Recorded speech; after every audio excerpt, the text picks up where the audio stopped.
bule yawangula amanyi lwaki yawangula kyogamba lwe tudekesi n'otamanya nti ndabika mpiso bangudde kujja nga tewasombako sebe bule yawangula amanyi bulungi lwaki yawangula naye twayitawo lukanziremu ekyomukyalo twakozesa vetting process eya njemulaba ya EMC. It's a technical exercise. Banji bagiyita banji bagigwa era abamu abawuliranga mulaba mumwerabidde oli afulumanga n'agamba neze engudde baneze mundeke engudde nga ye makinze kasoga ati bamanyi ate banaga ati andabika mpisi kati yali paper one. Twagenda mu field twafuna farms ez'enjawulo experts ab'enjawulo ne baleeta popularity levels ez'abakazisi baffe kati wali muyitirivu yali paper 2 ne tugenda ku paper 3 kadozeni mwanya yali akyamalendo zabagimanya abakulembeze baffe ab'ekibiina bayitibwa mu Uganda yonna okuwa assess round yali paper 3 and it was a practical paper. Ino ye Magala TV okumanya we kutandikira. As well tell us, and they remain with one party instead of frustrating our candidates. They went through the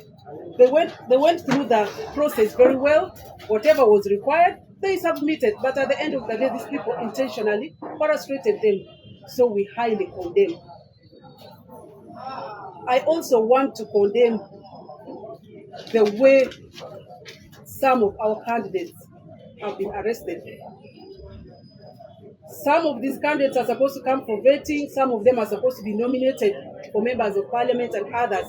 But some of them have been arrested. The likes of Waiswa Mufumbiro, who was violently arrested by the security operatives for no reason.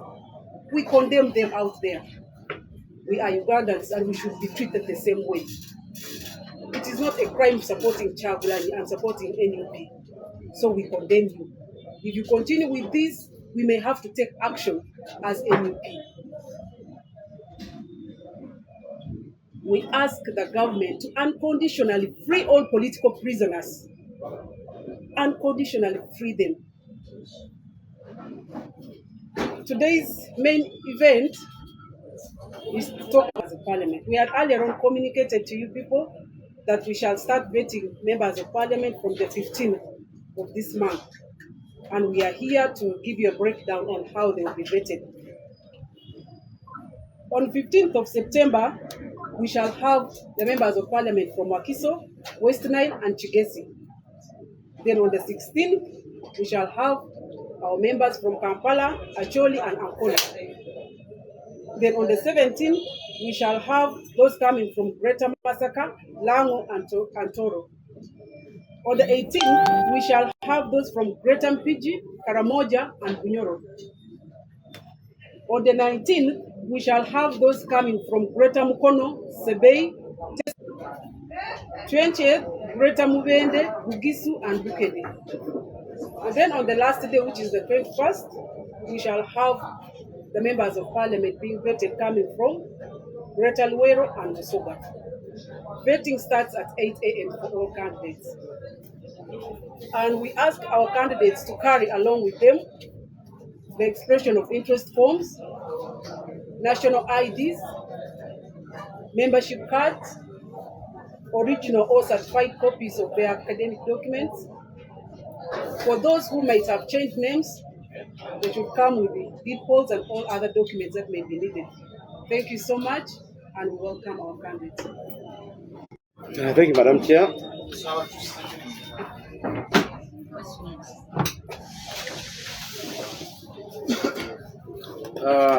Banyabene basebo bannakibiina kya National Unity Platform mu Uganda naye ne bannayuganda mwenna twagala okusooka okubeebaza okwetaba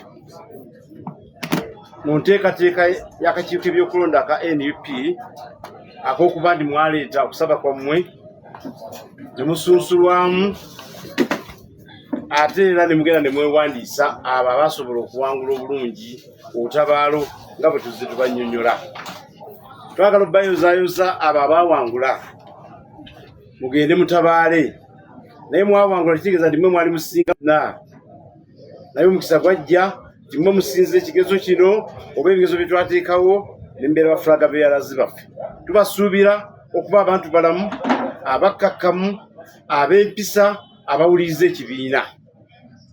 Kati ate mmwe abatasobola kubuuka kaguwa nammwe sigamba nti mwali balungi naye era wabaawo asingako munne. Tubasaba mubanga muli ku nsonga ekibiina gye kiriko eky'okufulumya Nakyema wa Uganda, Yoweri Kaguta Museveni n'abantu be, tubasaba mudde emabega wa bannammwe abaabasinga. Kubanga omulamu omukulu si gwakuvuganya Museveni naye gwakumujja mu bukulembeze bw'eggwanga olw'ebikolobero ebingi byakoze. Yazaakola eggwanga lino emyaka 40. Kati agenda bibanga egyo tuliko ffenna eri emu. Tubasaba muve byokwewandiisa nga ba independent, muve byokukola kino nakiri ebyokuyiiya obuyiiya, mukkirize mubeere emabega w'abakandidati b'ekibiina tusobole okufulumya omulabo ono nga tuli ettiimu emu. Agali awamu ge galuma ennyama. Twagala abangi twalabye abatasobola kuwangula nga boogera ebigambo bingi, naye baga nti mmemme tafumba kigambo kwogeza muno kyatalyerabira. Tubasaba mukkakkane, tubasaba mugjewo obusungu. Ebintu bya struggle tebibaamu obusungu. Tisobola kubeera nga nseenene nga twerya mu kaveera nno, tekiraba kubeera bwe kityo.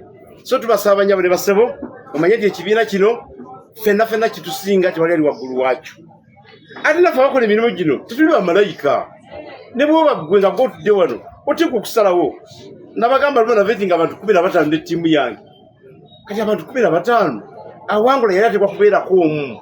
Kitegeeza nti amaloboozi ag'abantu 14 mangi nnyo, so gawulyanga agalaga process tiyabadde nnambulukufu, naye nga butuufu yali nnambulukufu. Wali ku mitendera nga mwagiraba naddala mu bannamawulire. Mwami Abakama twali tujja tumutegeeza tibamwongera ekisanja okulaba nti alabirira okulonda kwa Uganda kwa 2025-2026. Tumusaba ku mulundi guno yeetengerere. Ebisanja byabaddewo abadde teyeetengeredde era naye akimanyi by'Abakama. Naye tubasaba ku mulundi guno tumusaba yeetengerere. Kwabwe anaalimu okwetengerera, bannayuganda bajja kwetengerera. Bakola ensonga y'okubba obululu, ensonga y'ebyokwerinda twagala abe mu control ya process. Amagye tubasuubira okudda ebbali w'ebintu bino. Tusuubira poliisi ekanyiziddwako okukola omulimu ogwo gw'okukuuma ebyokwerinda awatali kusosola. Ba RDC tubasaba okudda ebbali wa process eno kwasiba akakiiko byakulonda. Ba presiding officers tetubasuubira kubeera bakandasi ba NRM yokka ng'ekibiina. So tulowooza Mwami Abakama ku mulundi guno leero obusooka obulaze tali mu control. Ekisooka atulazeeko tulina bakandasi wano ngaawo nalebe wayiswa mufumbiro asuubira okujja wano mu vettingi. Era tubasuubira okuba nti bajja tukkiriza erusiira gyali bajja bamututte.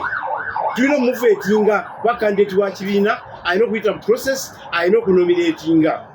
Kati gwe Byabakama tusobola kuprotectinga bakandidati mu kiseera kino oba tukyali mu control ya process.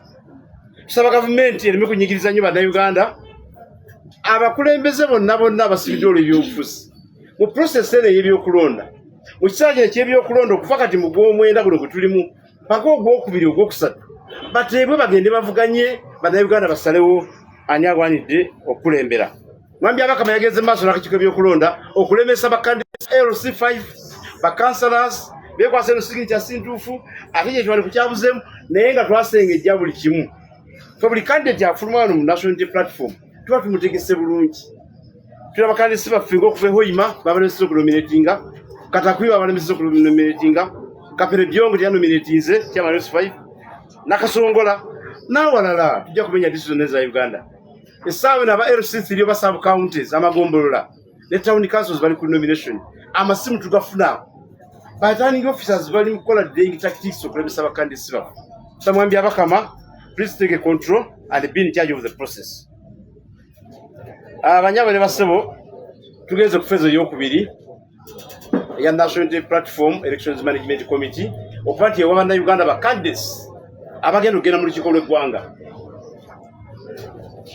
Lukiiko lw'eggwanga omulundi guno ba MPs mubamanye enamba gye baliko, twagala kuwangula constituency zonna eziriyo etageti yaffe. Era programu eri bweti nga 15 ye Mande jja nga 15 Ogwomwenda 2025 tusuubira bakandidesi ba National Unity Platform abateekamu okusaba, tujjawo nga tebateekamu kusaba.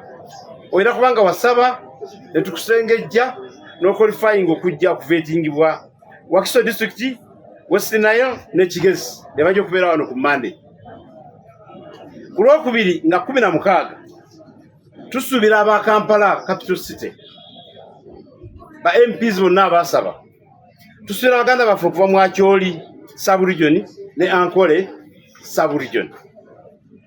Ku Lwokusatu nga 17 tusuubira Gweta Masaka bakandidesi mwenna abasaba okuva mu Gweta Masaka, Mulango Sub-Region ne Toro Sub-Region. Lunaku lwaweereddwa mujja kubeera ku kitebe nga muvetingibwa. Nga 18 tujja kufuna Gweta Mpigi, tufune Karamoja Sub-Region, tufune ne Bunyoro Sub-Region. Tubasuubira banyabwe basebo okujja muvetingibwe. Nga 19 tulina Gweta Mukono gye tuyita Mabira Stretch. Gweta Mukono, Sebei, Teso ne Rwenzori Sub-Regions. Abetusuubira okuba nabo ku lunaku olwa 19 omwezi guno Ogwomwenda 2025. Then Gweta Mubende Kijana wawaye yonna olunaku lubaweereddwa lwa nnaku z'omwezi nga 2 Ogwomwenda 2025. Gweta Luweero ye tujja okusembayo nayo ne Busoga Region Sub-Region. Tubadde ennaku z'omwezi nga 21 Ogwomwenda 2025. Vetting ene jakutandika nga ssaawa 2 zennyini ez'okumakya tumale ssaawa 12 zennyini ez'akawungeezi 6 PM. Era tubasuubira okuba mu budde obumu mujja okugira nga bwe tubalambise waggulu awo. Naye bino byatteeka okujja nabyo bw'oba ojja ku vetting. Ekisooka, olupapula lwaleeta wano tuteekako stamp kitwayita expression of interest form. Tubasuubira okujja nakyo kikiraga nti watusaba okwesimbawo. National ID oyina okuba nayo yeraga nti oli Munnayuganda, oba ayinza okulaga nti oba oli awo oli mulonzi, kubanga oyina okuba registered voter. Badde evidence eraga nti oli mulonzi, batali mulonzi kumpi teyeesimbawo. Must be a registered voter. Then oyina kuba munnakibiina, membership card sikujja nti ate bannange njerabiddeyo. Erina kubaawo. Bino ebifo by'ababaka ba Parliament biriko minimum academic qualifications.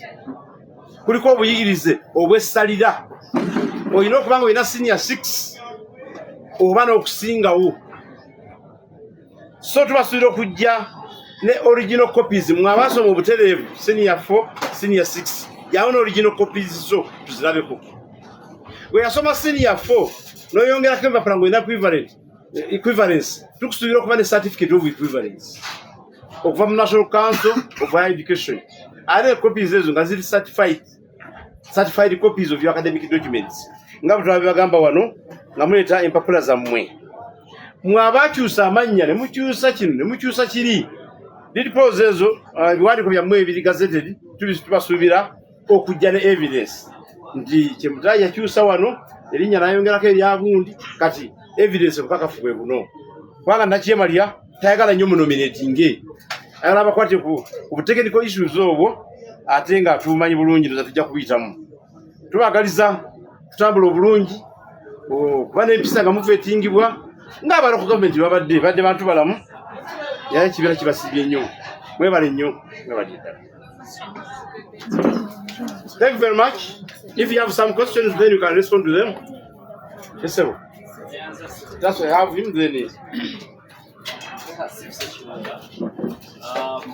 Abamu balowooza okulwawo gabakkaali kibiina okulwawo kugabakkaali obwanga obuteeka ennaku ziweddeyo obanga akadde kasembedde ekyo ekimu ku byalemesezza bakandideeti ba NUP abamu okufunanya emikolo simanyi ekijugiri gy'osobola okukiyatingako then ensonga ey'okubiri mu maloboozi agamu agavaayo buli awangula wateekeddwa okubaawo ebirowooza n'ekisinze ku bulala naye kizibu okutegeera eyawangula mu enyuki okufuna kaadi yasinza kibadde ne bye basinga babasinga ki okusobola okwetereza oba oli obulundi obulala kujja nga basobola kuba nga batuukiriza ebyenkalisa naye nabo tebamanyi n'abawangula aba bafuna kaadi nabo tebamanyi lwaki bye basinga bannaabwe.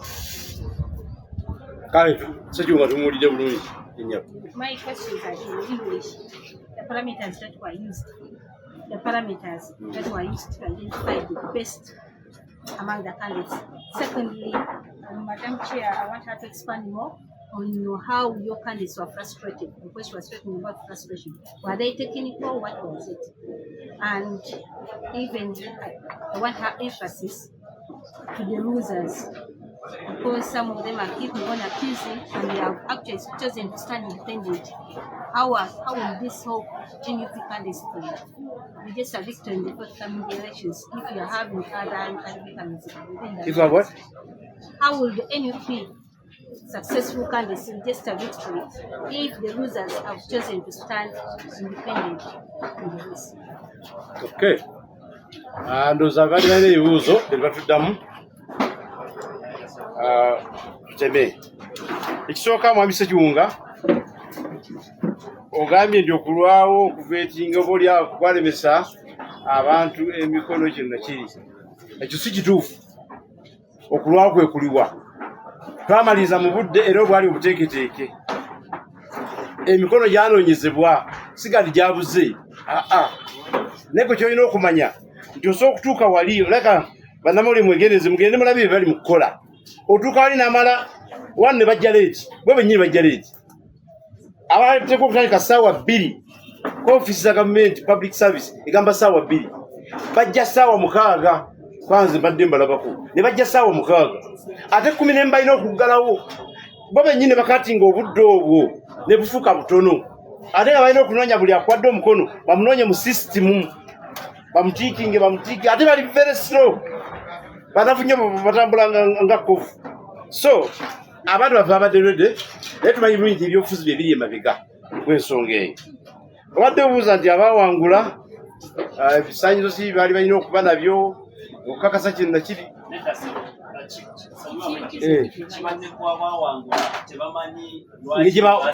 Lwaki bawangula? Nedda Ssekiwunga. Buli eyawangula amanyi lwaki yawangula. Kyogamba lwetudekesero notamanya nti ndabika mpisa obangudde kugira nga tewasombako. Ssebo buli yawangula amanyi bulungi lwaki yawangula. Naye twayitawo lukanziremu ekyomukyalo. Twakozesa vetting process gye mulaba eya EMC. It's a technical exercise. Bangi bagiyita, bangi bagigwa. Era abamu abawuliranga mulaba temumwerabidde.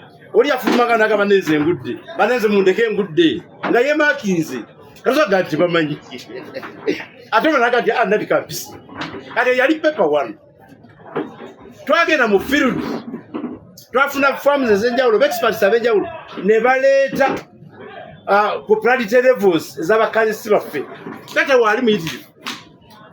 Yali paper 2. Ne tugenda ku paper 3. Kanozeni mwanya yali akyama nendo zabagimanya. Abakulembeze baffe ab'ekibiina baayitibwa mu Uganda yonna okuwa assess round yali paper 3 and it was a practical paper. Omu yayitanga nnyo paper 1, paper 3 n'agigwa. Nalaita paper 1 ne paper 3, paper 2 n'agigwa. That's how it worked out. Naye nga finally twagatta obubonero bonna ne tubaire ba candidates abasingako bannaabwe. Era abantu balowooza nti ayise nnyo paper eno olwafuuse candidate si bwe kyali.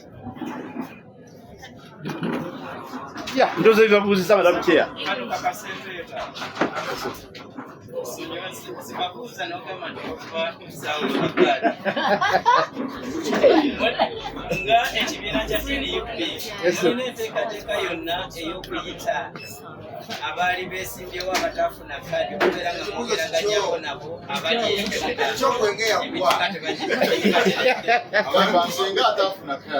kale banyabale basemu eri enkola ya National Unity Platform terina mbaana na byana kyekisookera ddala.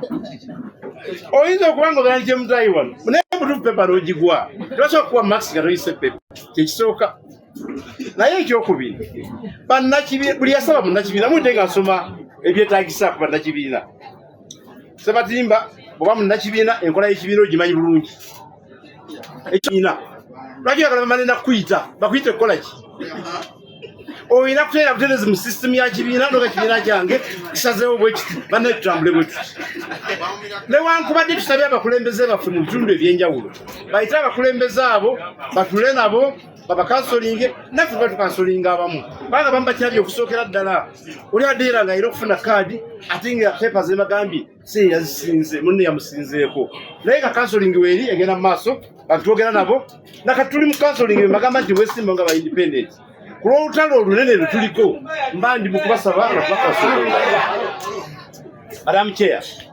Let me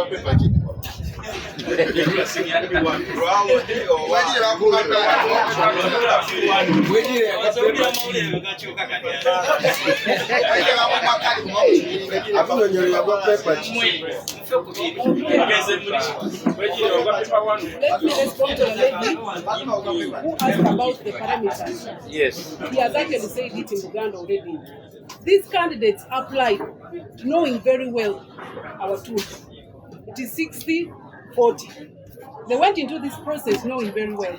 So the vetting, which is the technical part, takes 40%, and then the ground takes 60%. But most of those who didn't have the ground and thought they were very articulate, you may find that they were doing very well in vetting. But then again, we had to balance. You could have maybe a 40 out of 40 in vetting when you don't have the ground. So that's why you saw us coming with the best candidates. And I can tell Ugandans out there that the candidates that we have chosen are actually the best and they will win. I can guarantee you. You talked of the independents. Let's take just a case study of Kawempe here. Remember what happened? We chose the best candidate, and some of them chose to come as independents. But you saw what happened. At the end of the day, our decisions are always like 95% correct. The candidates we choose are the right candidates. So even this other process that we have just concluded and the one that we are starting for members of parliament, we can guarantee Ugandans out there that we are not wrong. These positions that people ran for, they ran very well knowing that one person will be taken by elected position. By electoral area, we shall have one candidate. So if we had like 10 candidates for real, how are we supposed to give all of them the tickets? It was not possible. So these people came knowing that one person would emerge the winner, which of course happened. So what do you expect from the other 9? At the end of the day, nobody will be satisfied, even if you did your best. So for those independents out there who have chosen to go against party principles, party values, to run as independents, we are not telling them not to run as independent. But then we are also encouraging those who have not gone as independent to at least rally behind the candidates the party has chosen. But we are not forcing them. They are free to do anything. But they know the consequences. Automatically cease to be a member of NUP. You talked of frustration. Very many of our candidates were frustrated. Councillors, mostly LC5 chairpersons. You asked for signatures. And every signature that you put, they say it has been used. Somebody brought an experience of even his own signature and the father's signature saying it had been used. Who had used it if his father was with him? So those are some of the frustrations. We had a case in Kapele Biong where our candidate was intentionally told to come the next day, knowing very well that the deadline was Friday. So he was told to go back on Saturday. When he got there, they told him the system was down. It couldn't work. So those are some of the frustrations. And then you find that some of our candidates, after even putting the required signatures, one of them from Luka, for example, was nominated. He was even told he had been nominated duly. But then after that, his documents were confiscated.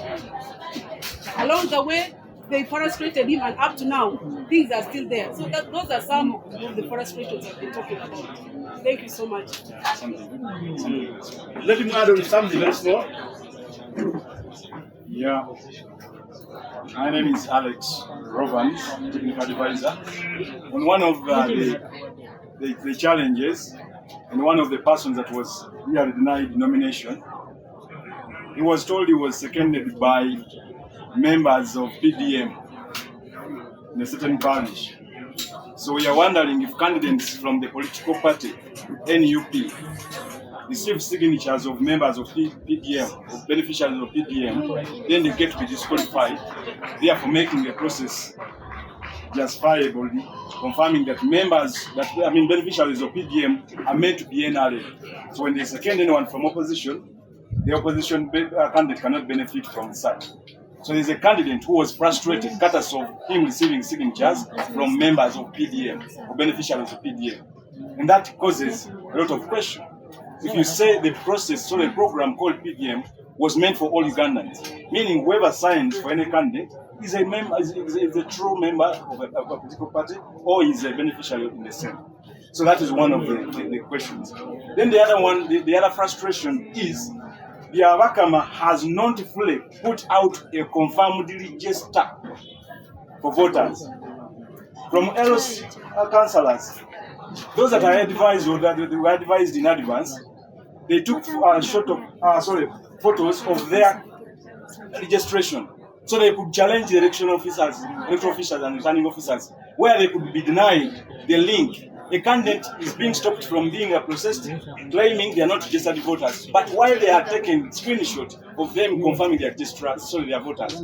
So there was a connivance between the system, returning officers, in terms of frustrating the candidates. That means we need to have a confirmed voters register where everyone confirms I'm a member, I'm a registered voter, so I get the process in the process. Than playing ping pong. The other point is about the receipts. Abantu abakyewandiisa abakansala b'ero siti batandise okuwandiisa olwaleero bagenza okwesanga bagenda okutuuka ku position ku tables za returning officer nga bagamba muddeyo gye mwakolera PRN payment registration stamps receipts baba stampingireko. Meanwhile baba bayinga obudde bw'omuwoddira ennansana gyebakolera gyewandiisinga PRN olikodde ewakiso obudde buba bugenda otuukayo ng'olwedde bamukubidde essimu yalina okustampingako nti va mu office tusindise omuntu yajjewo afune stamp. N'obeera mu process bw'ozunga wakati awo ng'onoonya kustampingira n'abula. So kitwa encouraging abakulembeze abakyanominatinga. Bw'omala n'okufuna payment slip gy'olina okutwala ku Electoral Commission, sala amagezi ngo yagikuwadde ku division astampingako. Kubanga guli muzannyo wakati wa Electoral Commission ne bana abali ku divisions abalina okuwa PRN nti temustampingira tujja mukomyawo agaane okunominatinga. So those frustrations cause a lot of anxiety ku bakulembeze bafe abakutte flag balowooza ffe tukoze kimala b'okuyambirwa. Ekisembayo tufunyeeko abakuba amasimu from state operatives nga mutukanga mbu nno twajja abantu bame ku payroll ne tubaweereza abantu abapya kamukigwemu nammwe because tubali tubamanyi nti mukola nabo baba baluzinze kaadi mukakane munominatinga abantu bafe abatuufu. To them, they think threatening us kigenda kutuyamba okukigenda kutukakkanya okweta abantu abatuufu. No, we are not going to be threatened. Bembadde mubakosanga bali ku payroll zammwe bakola mizannyo gyammwe mubutaweereza bavuddeko abantu abapya bazze mbanominating. Now there is what we call abantu abarisigninga ku level gye tuddako barisigninga n'oleka omulimu ku mukozi abadde akozesa nga tofunanga bbaluwa ekonfaming nti yakukkiriza okuresigninga kigenda tukola bubi oyinza okutabira process tuleve kolaki eddako jangu n'ebbaluwa ekonfaming nti waresigninga because the Electoral Commission yekase ne government tebanabakuwa bakukkiriza nti waresigninga oba bakuta bakulinze tufule candidate bagambe ukyali mukozi wa government tubasaba mufune ababaluwa ago mujje nago baba tenakuba gikuwa kiseera omugambe jimpe sobola kubanga wegenda kunfula candidate paka nga nkoze eki nga nfunye ebbaluwa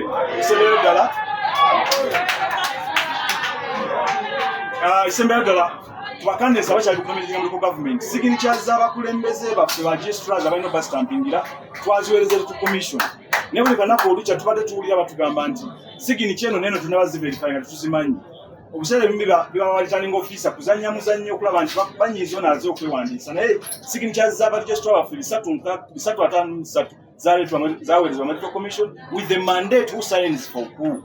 Secretary General assigningira councillors n'abakulembeze ba Kampala, Deputy Secretary General assigningira councillors n'abakulembeze ba Wakiso, then ba registrars nominating baba assigningira abakulembeze bonna mu bitundu byabwe gye bali. Mandate twagiweze to commission. So olw'okuba omutendera okusigadde obwa local government kuliko abakulembeze bangi tugenda kufuna ebizibu bingi naye tulowooza nti abantu baffe babeere bakakamu tuyambagana ffenna okulaba nga bitambulira wamu. abeesimbyewo mu aba independents nabo ndowooza bakitegeere nti ebifo eri gye bagenda okwesimba tebyafuuse bingi olw'okuba amaze okuluzinga eno mu pati byasigadde bikyali kyekimu mu Kampala bikyali 263 mwena muba nga mugenze 10 era temugenda kuyetinga bifo bipya gye mugenda kuwangula nti mugende mu kanso kubanga kiringa bagamba nti ffe twakendezza ebifo ebyo netuganye okubasindikamu byasigadde 263 mu Kampala abaasaba baali 12,000 mu kibiina wano so banga twali tunoonya abantu 263 nga twabafunye ne tubaweereza tu commission bwena bwesimbawo nga independent eto genda kuyetinga kibya kifo kyogenda kukola ki gendamu wabula okuliyetinga room confusion NRM n'ebibiina ebirala bikola n'abali bemulowooza nti muli mu kusuula bagenda badikiralinga so temukisuubira nti munamala okuwangula nga ba independents mugambe mumwali abatuufu mujja kuba mukolaganye na state okulemeresa aba NUP okuwangula obubaka mbadde njagala okwongeraku so twagala beebaza bannyawe ne basebo Adamawuli mwebale nnyo ebbanga lyonna tubadde nammwe. We are grateful indeed. Thank you very much.